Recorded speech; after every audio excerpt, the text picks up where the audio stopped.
Meeting of Public Safety to order at 10:30 a.m. If you have a cell phone, please silence or turn it off if you would, so we don't have any inter. We need to tune her up and get her up to date. She's got a mind of her own.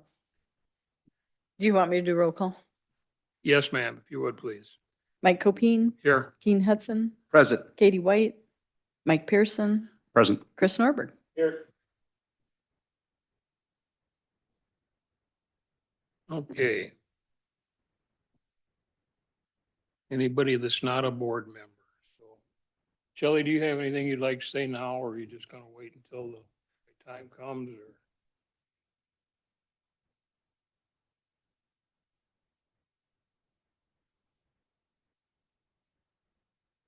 Pull that microphone up. My tinnitus isn't helping me this morning, but you gotta turn it on too.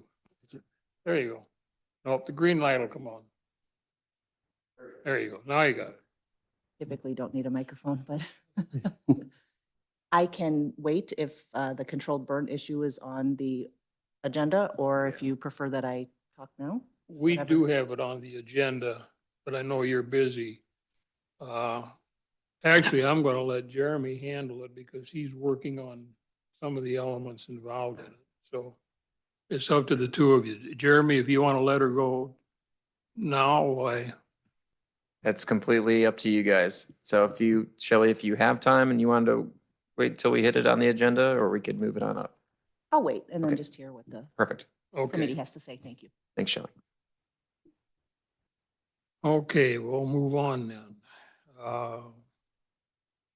Are there any changes to be made of last month's minutes for the meeting? If not, they'll stand approved as submitted. And first up, Terry from Animal Control, would you like us to share your information with us? Any high points? Morning. The only thing that I have, well, two things, I guess. There's a resolution on the agenda. And then we are having another vaccine clinic coming up next month on the 18th. They've been going very well and filling up fast. It's a very long day for us, but they've been doing good. And so we're just going to keep doing them. And then I don't know about the resolution. You want to do that now? I haven't. Becky, did we write that up? Is that?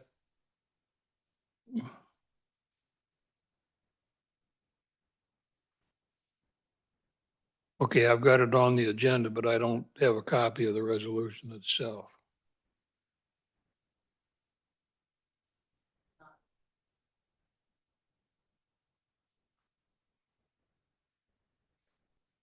Okay. Becky has it pulled up on the computer screen up on the wall.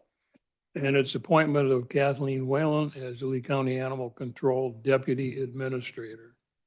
And it's something that has been there since we've had animal control. And it's dealing with an assistant administrator, if I remember right. But She's a deputy administrator. deputy, I'm sorry. Correct. So the statute is listed under there that says if there's a veterinarian is not appointed as the administrator, then the administrator can be someone who's not a veterinarian, but all the decisions made for the health of the animal has to be determined by a veterinarian, correct? Yeah. So Could've what said that, but- the deputy administrator in this case is doing is they appointed a veterinarian. So Terry's the administrator and the veterinarian is the deputy administrator, Okay. according to the statute. Is that what you understand, Terry? That's what. it Have you looked says. that one over, Charlie?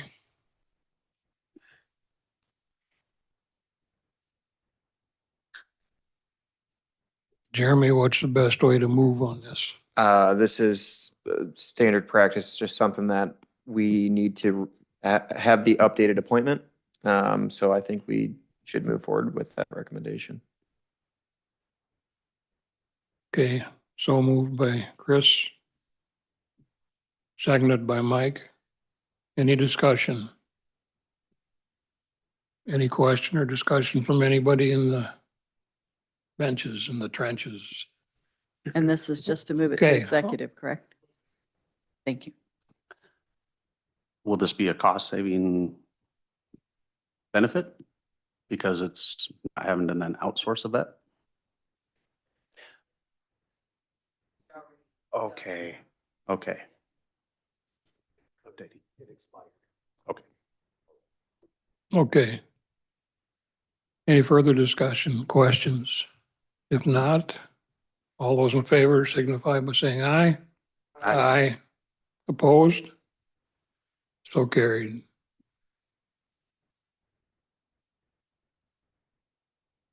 Okay. Amy's not here.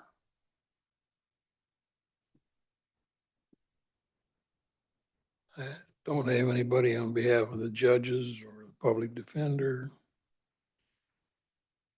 Okay, Emergency Management Agency, Mr. Lally. Would you like to share anything from your reports? No, I'd like to answer any questions you have about it, though. If you have questions in that, from that report. I don't. It's pretty self-explanatory. Great. Anybody else? Any questions for Kevin? Okay, thanks, Kevin. I appreciate it.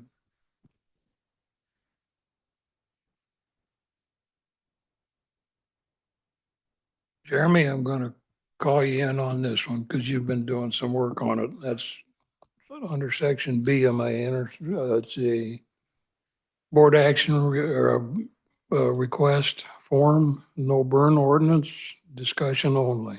So I'm gonna let you open the door and Yeah, we'll so, ask- about a month and a half, 2 months ago, a handful of public and board members had come forth with the potential need for the county to adopt a county burn ordinance. We've had these discussions in the past over the years. Nothing has ever been actually put into ordinance. We've had a handful of different drafts. Kevin Lally had put some work into this as well with some of the public safety districts and I do believe fire protection chiefs. And we've had some past drafts. I've been working on updating that ordinance draft as well. I do need to continue to have some discussions with some of our public safety representatives. And I'm glad Shelley's here as well to discuss this a bit. And, maybe this we could have a little bit of a broader discussion on what that looks like. And see what the real need is for that from a county's perspective, as I do know that the state has some ordinances already in place and aspects of that. So this was us to just have a broader discussion as a committee before we, move forward with something which would be here into the future. So Shelley, did you want to shed some light on your experiences and what your observations are on this? Yes, thank you. Thanks.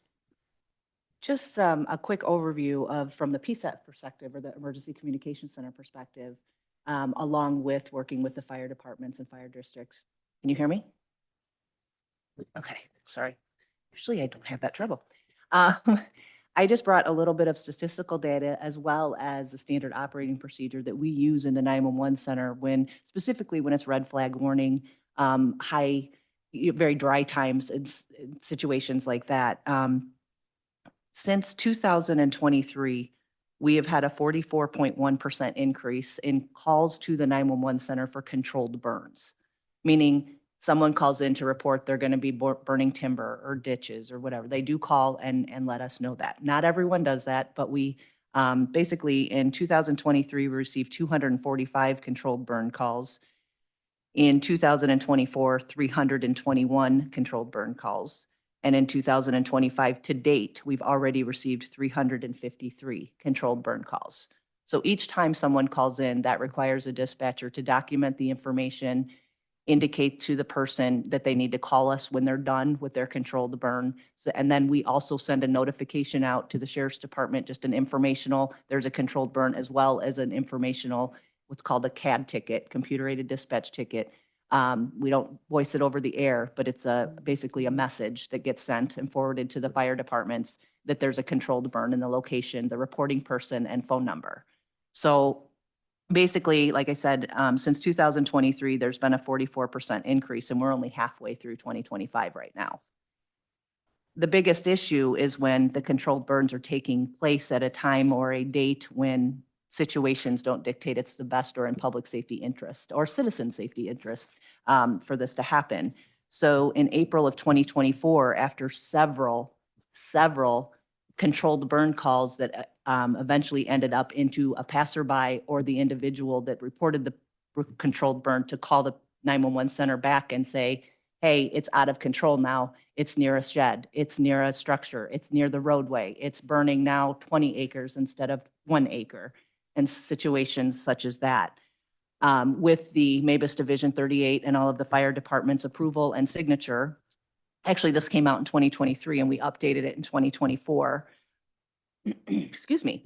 The policy basically indicates its direction for notifying the public when an environmental hazard exists for a controlled burn. And the telecommunicators will advise the public of burn watches and warnings as received by the Emergency Communications Center from either the Lee County EMA director or in accordance with warnings that we get via the Public Safety Notification Network. So at that time, we put that out to our telecommunicators. The fire chief signed off on it. So when we receive a call from a citizen indicating that they want to do a controlled burn, we advise them that the burn watch or warning is in effect for the Lee County area. We advise them that it is considered hazardous to burn at this time. And we also advise them that the local fire chief will be notified of the burning and as well as his district. The local fire chiefs, though, don't really have any teeth. We don't have any reinforcement to tell them they can't. We advise them conditions are hazardous. It's not probably a good idea to do it right now. And we, again, document that and ask them to call us back when the burn is over. We do advise the caller if they still plan to burn, an informational incident will be created and that we will have to notify the local fire department if someone other than the caller calls in indicating the burn is out of control.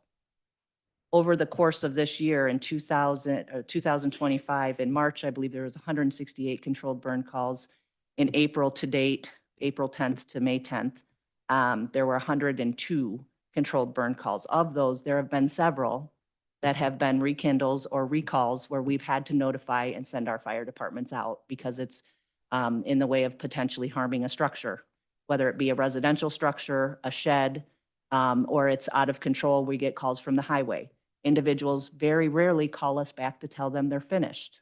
So then the dispatchers, when they come in at night, once dark comes into play, we have to call all these people back, ask them if they're still burning. Oh, I'm sorry, I forgot to call. There is a lot of work that goes into it. I'm not saying that a controlled burn is out of the question, but what I'm just advising this committee of is that when the 911 center, the EMA director, the sheriff's department, and the fire chiefs are telling the citizens it's hazardous to burn, it would be really, really beneficial for the fire department's EMA director, whomever, the county board, to have some authority or teeth in it to say that if you do it anyway, there may be ramifications or repercussions. I'd be happy to provide any other statistical data. I do know on one day in March, every fire department in Lee County was called out for a controlled burn that got out of control that day.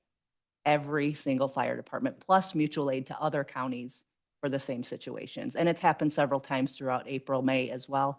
I just haven't had time to go back and look through every controlled burn that turned into a structure fire or a grass fire that got out of control. Thank you. Does anybody have any questions from Shelley on that?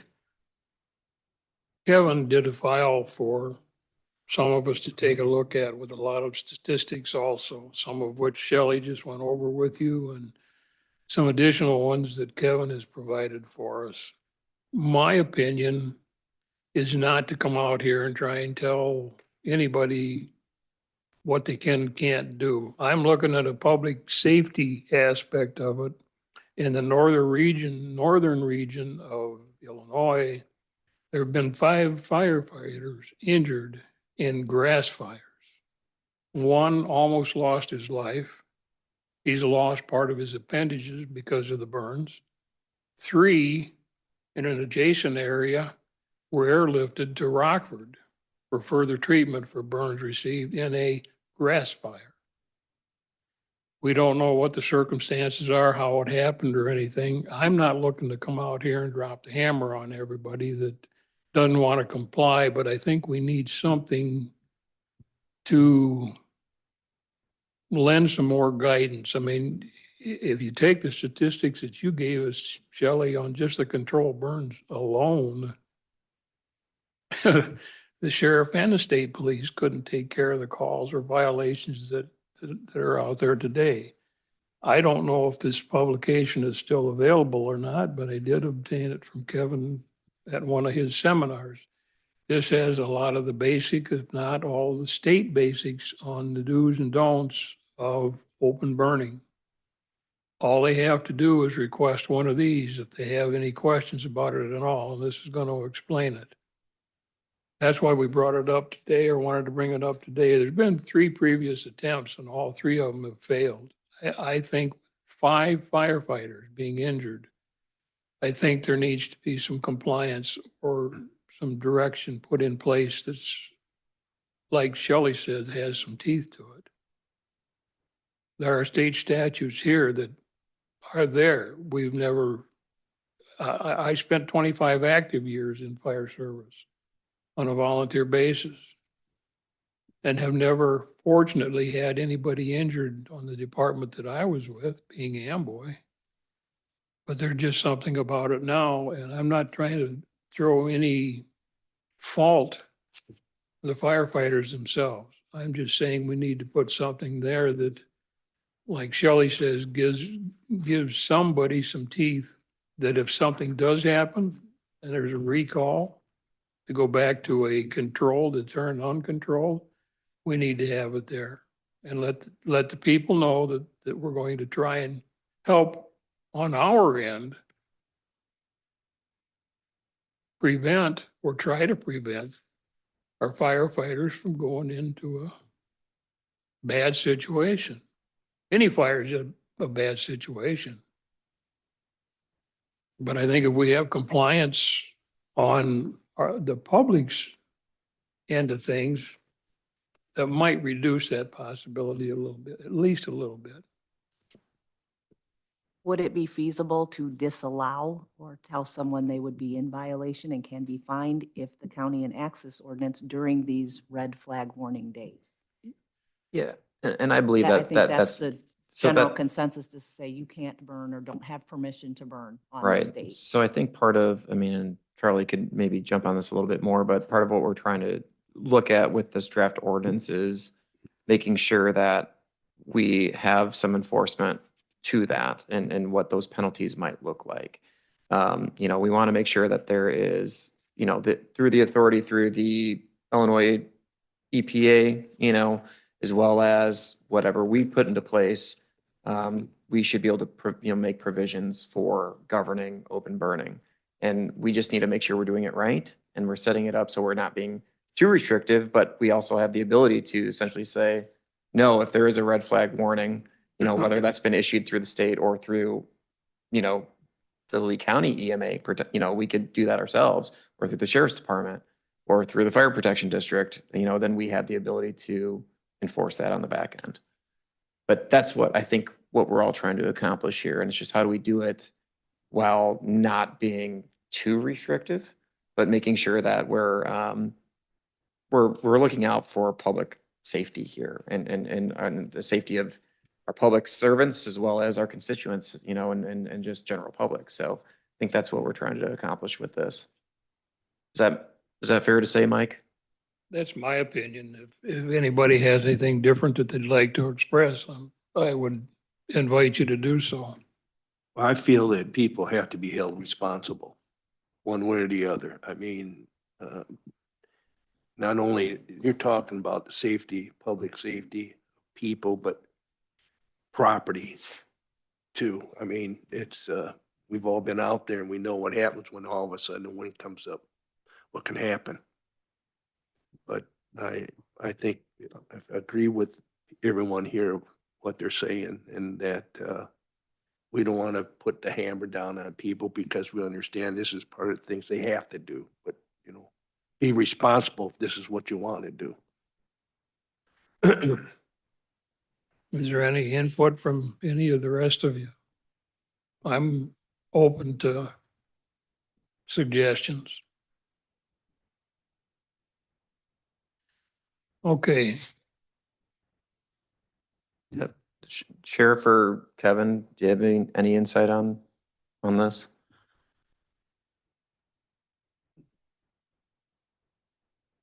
No, it's, I didn't know you were running a resolution or working on that side of it, so when these, 5 firefighters that were flown to a burn center, you know, that's, came to my attention. As Mike said, one guy lost, every finger to the first knuckle. So, you know, these weren't small fires. Again, we don't know exactly what happened. We know what we do know. It was windy out and someone was burning. When the OSHA reports come out, we'll know exactly what happened, how it happened. I'll be watching for those, but those take some time. But we've been working on this for quite a long time. And I don't think it's intended for that person who goes out and accidentally burns or starts a fire and it gets away from them. It's more intended for the repeat offenders who are always doing the same thing, and fire department's always going out there. You know, running to those calls, not knowing what's involved in a fire truck. There's a lot of liability there also of getting in an accident, injuring, killing somebody, and you find out that it's a controlled burn. So, but there is governance. I did give some stuff to the committee. There's state regulations that are not being followed. Open burning cannot be conducted unless it's between the hours of 9 a.m. and 4 p.m. So that's, again, one of those violations. The other one is wind speeds in excess of 5 miles an hour, you can't burn. You know, we had a large fire in southern Lee County, 600 acres. That was on one of the windiest days there was. So again, I think having those statistics from Shelley helps us realize what's going on, not just that it's one or two things. So I'd be happy to help in any way I can. any more input? You want to table this? Yeah, we still there's still work to be done. You know, with the packet that Kevin has provided, the committee, as well as he dropped off a hard copy of all the information last month. I've been working through that, and that's what I've been using to help draft this ordinance, along with using other county, you know, ordinances that are out there, and basing that off of state regulations. So, you know, we should have something to maybe bring forth next month to discuss in more detail on what this draft would look like.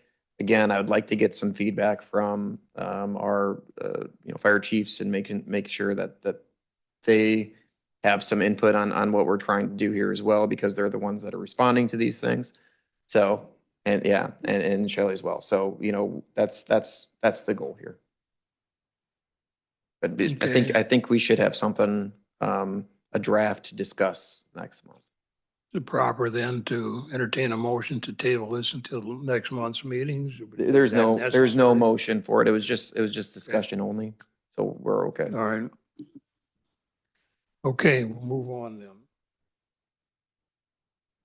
Because Kathy's not here from the Health Department, probation. Stacy, you're up, please. Good morning. Like to share the good news with us? Sure. That lasted long. Recently, there was a letter that had gone out from the United Counties Council. Maybe you have seen it, maybe you haven't. But it talked about the use of probation service fees. And it started that the Supreme Court will now start enforcing how probation service fees are going to be used. That has already been done. We've been doing that every year for as long as I've been here. Every year I have to account for how our fees are spent and what they're spent on. So that's already being done. what really is taking place is they have given greater clarity on certain things that we can use fees for. And really what it's coming down to is whether or not we can use probation service fees for county vehicles to do our home visits, to go to training, so on and so forth. So in the past, we have often used probation service fees to purchase the vehicles that we have. We have 2 vehicles. Both have been purchased with fees. What is being clarified now is those vehicles are being considered a capital asset. So we would not be able to use fees to purchase those vehicles. So then in turn, we would have to look to the county to provide funds to purchase those vehicles. However, there's some work that's being done to maybe give an exception to that rule so that we can use fees for computers, computer hardware, county vehicles and such, and really defining what capital assets fees could be used for.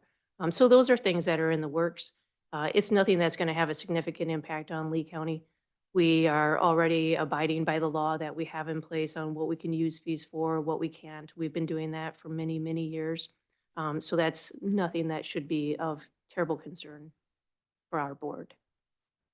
You've been ahead of them on the ball game all along. Now they're trying to find more they can control. Just giving greater clarity and better definition to things. So I'm confident that things will work out and we'll get maybe be able to use our fees for the purchase of those vehicles. Either way, we've got 2 that we're content with using right now for the time being. And at this moment in time, we don't need to replace either one of those. So we're in a good situation. Okay, thank you. Mhm. Anybody have any questions for Stacy? Okay, thanks, Stacy. Appreciate it. Sheriff, it's your turn. Would you like to share anything?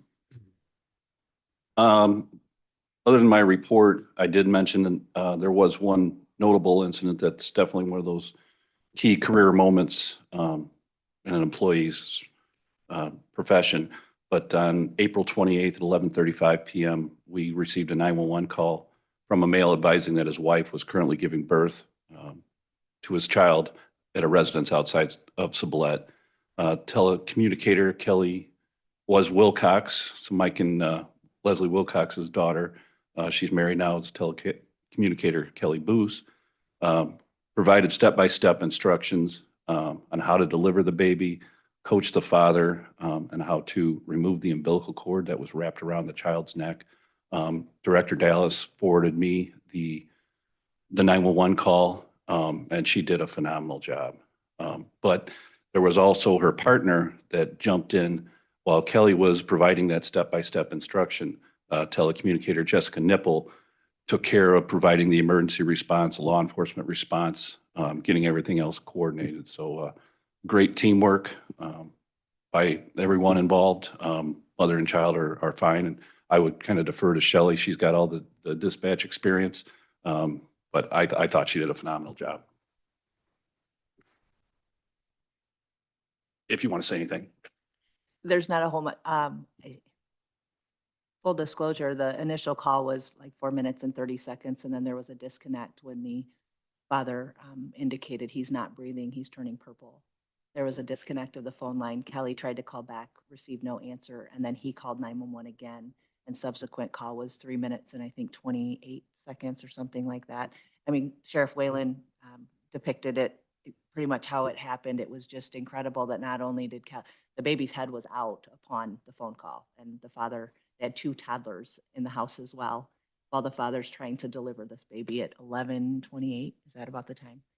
So it was just an incredible job, and that's part of the reason we asked the ETSB board and for some of the funding with 911 is Kelly used her what's called total response emergency medical dispatch guidance, and it was a textbook delivery, especially with some of the complications that were encountered when the umbilical cord was wrapped around the neck and, you know, the baby wasn't breathing. It was a phenomenal job by the team, but specifically with Kelly using her tools and protocols and coaching the father through it. So thank you for bringing that up, Clay. I appreciate that. So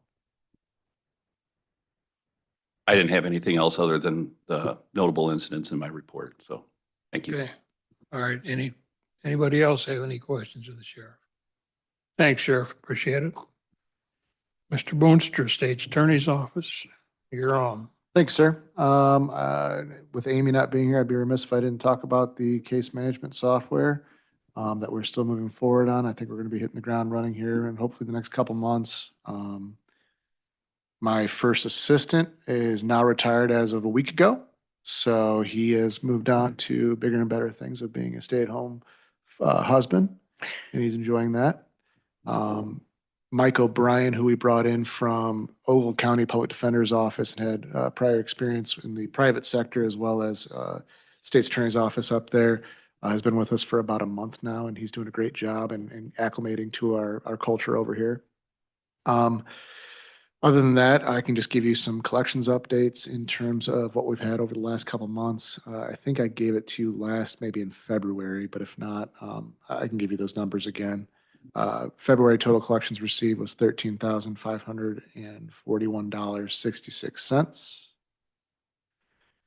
March total collections received $16,837.93. And then April, and obviously we don't have May yet because we're still working through that, but April was $14,054.35. Happy to take any questions on those. Collections have Okay. been running actually really well since we've made the switch over from Harris and Harris to Paycort. Okay. Any questions for Charlie? Okay, thanks, Charlie. Appreciate Thanks. it. Jeremy, I'm going to let you handle a report on abandoned properties. I know there's not been a lot of action, but there's been things happening, but Yep. nothing extremely new, but I'll let you recap what we've got. Yes, sir. Thank you. Quick update on Strong Communities program. The city of Dixon, actually just about an hour ago, sent me over. They're working on 3 houses right now for the partnership with our grant funding through the state. And they just received notification from SHPO, which is the State Historical Preservation Office, that they have approval to take down 3 of the residences that they've been working on. So we're going to get that application package together for pre-approvals to then the State Housing Authority process, who has to approve this, and then we move it through. So good things, finally getting to use some of those funds that we've been sitting on for a year and a half. So that's a positive note. Actually, just yesterday, I did a tour of the handful of our larger structures that we've been working on. We still have a developer that is actively interested in working with us on Lee Center School. Again, we do currently have ownership of Lee Center School. Just talk to the maintenance team. They're going to go out there and keep up on the landscaping, once a month. There's a big burn pile out there that we're going to spread out and keep that going so it doesn't go back into disarray until we can get that moved forward with. I'm still hoping to get the development team here to do a presentation in front of this committee and then county board as we move forward in that process, but they're still working through that. Aldina School, as we discussed previously, is under new ownership. It is a small business that is starting to clean up that property little by little, and they're going to hopefully reclaim that and turn that into a small fab shop up in front. So looking forward to that. And then the Aldina Infirmary, again, is our next big, or Aldina Nursing Home is our next big project that we're working on as well, and communicating with the current owners of that property and trying to make sure that we start moving forward in that process of cleaning that up before we have to go to some other steps. Right now, the previous owner had passed that on to some other family members. They took pretty decent care of at least the grounds. That's not happening anymore. So we have some more teeth into the fight here. So we will continue to work on that, and I'll give you any updates as they arise. Any questions? Okay, thank you. Okay, thanks, Jeremy. I have nothing scheduled for unfinished business. Same for new business. Charlie, anything for executive? None that I'm aware of. Thank you. And executive, I entertain a motion for adjournment. So moved by Mr. Hudson, seconded by Mr. Pearson. Any discussion on it? All those in favor signify by saying aye.